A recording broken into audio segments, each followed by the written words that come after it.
Minute, sponsored by Avera. All it takes is a look at the forecast, and most people's will to go outside and get moving is instantly drained. But instead of using the winter weather as an excuse to avoid exercise, in tonight's Avera Medical Minute, we show you how trying a new winter activity can help you reap fitness rewards in the process. Well, I think a lot of people will look during the wintertime when it starts to get cold and when the daylight hours are diminished, and who wants to go outside and work out when you've got to bundle up. But there are lots of things that you can actually do in addition to just being inside and using the gym. One of those winter activities to try is snowshoeing. So what are some of its health benefits? Snowshoeing is a great way to not just burn calories, but build endurance, and you're trudging through the snow, so there's an element of balance and control that's involved. So you're doing some strengthening and developing what's called proprioception, and it's just all around a great exercise. If you like to walk, you might as well add some snowshoes and get off the beaten track and really explore some of the trails that we've got around here and some of the wooded areas.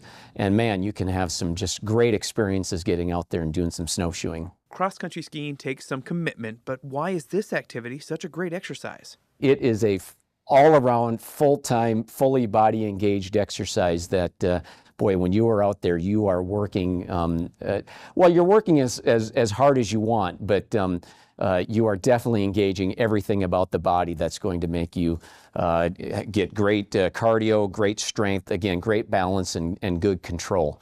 But you don't need to be, a world-class cross-country skier. Perfect exercise to do during the wintertime.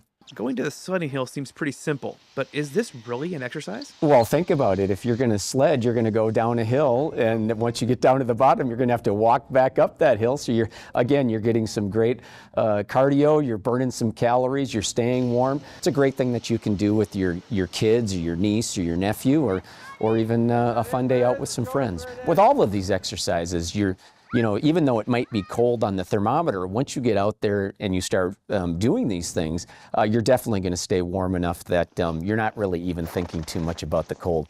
Now, activities aren't for everyone, but how beneficial is just getting a 30-minute walk in? Well, you can't underestimate the importance of even just walking. I mean, low impact exercise that you do at a lower intensity for a longer period of time, that's ideal for really establishing a good cardiorespiratory fitness, a good base of training that if you want to use that as a springboard to go on into running, for example. And if you're somebody who likes to run, at least in the wintertime, you can add more layers versus in the summertime. You get to a point where you can't take any more layers off.